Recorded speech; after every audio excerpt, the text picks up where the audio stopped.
नमस्कार, मैं अंजना और आप देख रहे हैं खाकी वर्दी। आइए रुक करते हैं आज की बड़ी खबर पर। महाराष्ट्र की राजनीति में चर्चा का विषय बनी भाजपा विधायक नितेश राणे की बाप टिप्पणी को लेकर अब उनके पिता और पूर्व केंद्रीय मंत्री नारायण राणे ने हस्तक्षेप करते हुए सार्वजनिक रूप से फटकार लगाई है। नारायण राणे ने अपने बेटे की विवादित टिप्पणी को गलत बताया और कहा कि उन्होंने उन्हें चेतावनी दे दी है। पिछले सप्ताह नितेश राणे ने एक भाजपा कार्यकर्ता सम्मेलन में कहा था कि भाजपा सभी दलों की बाप है, जिससे सत्तारूढ़ महायुति गठबंधन के भीतर असंतोष फैल गया। महायुति की सहयोगी पार्टियां शिवसेना और राष्ट्रवादी कांग्रेस पार्टी यानी राकांपा ने इस टिप्पणी की आलोचना की। बुधवार को संवाददाताओं से बातचीत में रत्नागिरी सिंधुदुर्ग से लोकसभा सांसद नारायण राणे ने कहा, बाप शब्द का इस्तेमाल करना गलत था। मैंने नितेश से कह दिया है कि मुख्यमंत्री किसी के पिता नहीं होते, वे जनता के सेवक होते हैं। इस मुद्दे पर अब कोई विवाद नहीं होना चाहिए, मामला समाप्त हो गया है। नारायण राणे ने महाराष्ट्र के मुख्यमंत्री के रूप में अपने पुराने कार्यकाल को याद करते हुए कहा, मैं तब भी लोगों से कहता था मुझे साहब ना कहें, मैं जनसेवा के लिए हूं, किसी का मालिक नहीं। इस विवाद को शांत करने के प्रयास पहले ही पार्टी स्तर पर शुरू हो चुके हैं। भाजपा के वरिष्ठ नेता और उप मुख्यमंत्री देवेंद्र फडणवीस ने सोमवार को कहा था कि उन्होंने ऐसी कोई टिप्पणी नहीं सुनी है और वे खुद को महाराष्ट्र का सेवक मानते हैं। वहीं पार्टी के प्रदेश अध्यक्ष और मंत्री चंद्रशेखर बावनकुले ने भी विवाद को हल्के में लेते हुए आगे टिप्पणी करने से परहेज किया। हालांकि विवाद नहीं रुका।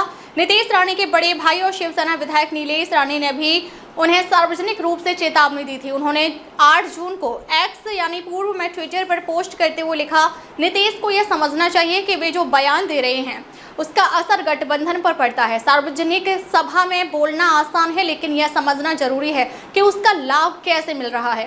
हालांकि बाद में नीलेश ने वह पोस्ट डिलीट कर दी। नितेश राणे की टिप्पणी उस समय आई जब भाजपा और उसके गठबंधन सहयोगी आगामी निकाय चुनावों की रणनीति तैयार कर रहे हैं। ऐसे में इस तरह के बयान से सहयोगी दलों में असहजता पैदा होना स्वाभाविक था। राजनीतिक विश्लेषकों का मानना है कि नारायण राणे द्वारा बेटे को सार्वजनिक रूप से फटकार लगाना भाजपा के लिए एक रणनीतिक कदम है, ताकि गठबंधन में उत्पन्न हुई खटास को कम किया जा सके और विपक्ष का मुद्दा ना मिले। फिलहाल भाजपा इस मामले को शांत करने की कोशिश में जुटी है और वरिष्ठ नेता इस बात का ध्यान रख रहे हैं कि भविष्य में इस तरह की बयानबाजी से बचा जाए। बोरीवली कोरा केंद्र में चतुर्मास स्थल का भूमि पूजन हुआ। बोरीवली में सनातन महापर्व का होगा भव्य आयोजन। जगत गुरु शंकराचार्य स्वामी श्री अभिमुक्तेश्वरानंद सरस्वती 1008 के पावन सानिध्य में बोरीवली पश्चिम कोरा केंद्र ग्राउंड 2 में चतुर्मास स्थल का भूमि पूजन कार्यक्रम 11 जून बुधवार को भव्य रूप से आयोजित किया गया। इस कार्यक्रम का आयोजन स्वस्ति श्री त्रिवेणी फाउंडेशन के अध्यक्ष राजकुमार जाजू की पहल पर किया जा रहा है। कार्य समिति में ML सोनी, अशोक मेहता, अरुण मुछाला, रामकुमार पाल, भरत शाह जैसे बड़े समाज सेवकों का नाम शामिल है। उक्त सभी लोग सहयोग कर रहे हैं। मुख्य अतिथि के रूप में जनसेवक गोपाल शेट्टी, विधायक संजय उपाध्याय उपस्थित होकर इस नेक कार्य की खूब सराहना किया। आज चतुर्मास का कोरा केंद्र में भूमि पूजन हुआ है, उसके बारे में बताइए। मैं राजकुमार जाजू, स्वस्ति श्री त्रिवेणी फाउंडेशन का चेयरमैन। इस भूमि में जो चातुर्मास महोत्सव हो रहा है उसका आज भूमि पूजन किया है। भूमि पूजन का अर्थ है कार्यक्रम की शुरुआत है। सभी देव देवताओं के आशीर्वाद लेके आज हम आगे कार्य के लिए बढ़ रहे हैं। आदि गुरु शंकराचार्य और उनके परंपरागत गादी निवासी इन सब का आगमन यहाँ पे होना है और उनसे जुड़े हुए सारे सनातनी बड़े बड़े साधु पुरुष संत लोग सभी यहाँ पे अपने अपने सुविधानुसार जरूर आएंगे। यहाँ पे 8 कार्यक्रम बड़े हो रहे हैं। इसके अलावा चंद्रमौली महादेव के रुद्र अभिषेक हर रोज श्रावण मास में चलते रहेगा। इसके बाद श्री कृष्ण जन्माष्टमी आ रही है, गणेश जयंती आ रही है। इस समय पे भी अनुष्ठान किया जाएगा। हमारी उम्मीद है अधिक से अधिक लोग आके इस कार्यक्रम का लाभ लेवे, आशीर्वाद लेवे और शोभा बढ़ावे। जो मेन कार्यक्रम है शुरुआत, उसकी कितनी तारीख से हो जाएगी? ये कार्यक्रम 10 जुलाई से चालू होगा और 7 सितंबर तक है। कार्यक्रम 9 तारीख को शोभा यात्रा से चालू होगा वजीरा गणेश गणपति मंदिर से। उसमें आयोजन किया है कि 1108 कलशधारी औरतें रहेगी, लेजिम बाजा बैंड सभी रहेंगे और समाज के अलग अलग जो प्रवाह हैं वो वहाँ के मिलेंगे, भजन कीर्तन करेंगे। वारकरी संप्रदाय भी हमारे साथ में आए और इस ढंग से ये आयोजन वहाँ से चालू होगा और कोरा केंद्र पर समापन होगा। दूसरे दिन से सारे कार्यक्रम चालू हो जाएंगे। इसका मुख्य उद्देश्य क्या है? इसका मुख्य उद्देश्य है कि समाज को एक प्रवाह से जोड़ना है और उनमें वापस जागृति निर्माण करना है। बर्तन पुराना हो जाता है, उसे घिसे जाता है, चमकने लगता है। वैसे ही समाज में जो जागृति कम हुई है, उस जागृति को वापस निर्माण करना है और हिंदू धर्म के प्रति सबकी सद्भावना बढ़ाना है और धर्म का प्रचार करना है।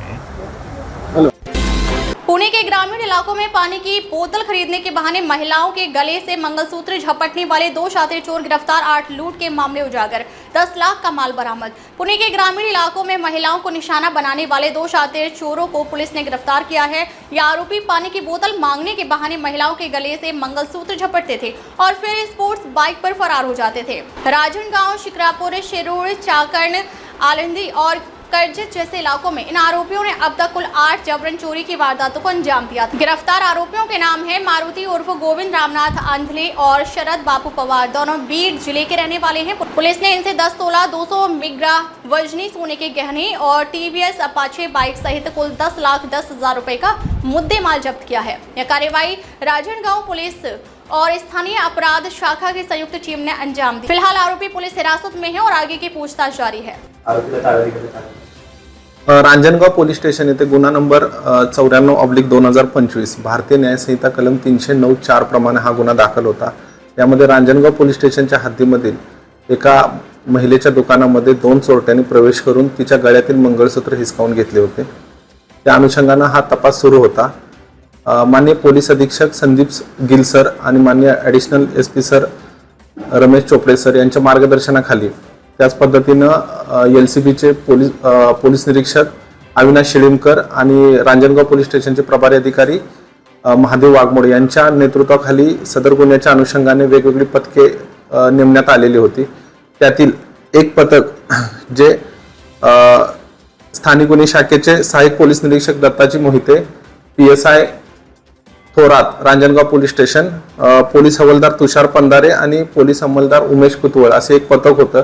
यातील जे पोलीस अंमलदार उमेश कुतवळ आहेत त्यांना त्याच्या गोपनीय बातमीदारामार्फत काही माहिती मिळाली होती। त्याच्या आधारावरती 2 संशयित इसम ताब्यात घेण्यात आले। एक संशयित इसम ताब्यात घेण्यात आला, त्याचं नाव होतं मारुती रामराव आंधळे। या आरोपीचे सविस्तर चौकशी करण्यात आली। त्याच पद्धतीने घटनास्थळावरचा CCTV फुटेज आणि डंप डेटाचे जे तांत्रिक विश्लेषण आहे याच्या आधारावरती आरोपीचा रोल निष्पन्न करण्यात आला आणि आरोपीने गुन्ह्याची कबुली दिली। आणि या आरोपीच्या चौकशीअंती शिरूर डिव्हिजन मधील शिरूर, शिक्रापूर आणि रांजणगाव येथील एकूण 4 गुन्हे आहेत पुणे ग्रामीण हद्दीमधील। त्याच पद्धतीने पिंपरी चिंचवड पोलीस आयुक्तालयामधील चाकण पोलीस स्टेशन आणि आळंदी पोलीस स्टेशन येथील 3 गुन्हे आहेत एकूण, आणि कर्जत पोलीस स्टेशन अहिल्यानगर जिल्ह्यामध्ये येथील 1 गुन्हा, असे 8 गुन्हे सदर आरोपीने कबूल केलेले आहेत। आणि याच्याकडून एकूण 10 तोळे सोने रिकव्हर करण्यात आलेले आहे, ज्याची अंदाजे किंमत 10,10,000 आहे। या आरोपींची जी कार्यपद्धती आहे ती अशी होती की एखाद्या दुकानामध्ये एखादी महिला असल्याचे पाहून पाणी पिण्याच्या बहाण्याने त्या दुकानामध्ये पाण्याची बॉटल घेण्यासाठी जात असत आणि तेथून महिलेच्या गळ्यातील मंगळसूत्र किंवा इतर जो किमती दस्तावेज ते चोरून तिथून पळून जात असत। सदर गुन्ह्याच्या उकल होण्यापाठीमागे स्थानिक गुन्हे शाखेचे त्याच पद्धतीने रांजणगाव पोलीस स्टेशनचे जे अंमलदार यांचे योगदान उल्लेखनीय आहे। तपासाच्या अनुषंगाने आपण सुसंगत पथके नेमण्यात आली होती आणि सदर गुन्ह्यातील आरोपीला आपण 5 जून रोजी ताब्यात घेण्यात आले होते। त्याचा जो पोलीस कस्टडी रिमांड आहे तो आज तारखेपर्यंत 11 जून पर्यंत होता आणि अजून गुन्ह्याचा तपास पुढील तपास रांजणगाव पोलीस स्टेशन अंतर्गत चालू आहे। धन्यवाद। अब तक के लिए बस इतना ही, फिर मिलते हैं एक ऐसे ही बड़ी खबर के साथ। अब तक के लिए नमस्कार और देखते रहिए खाकी वर्दी।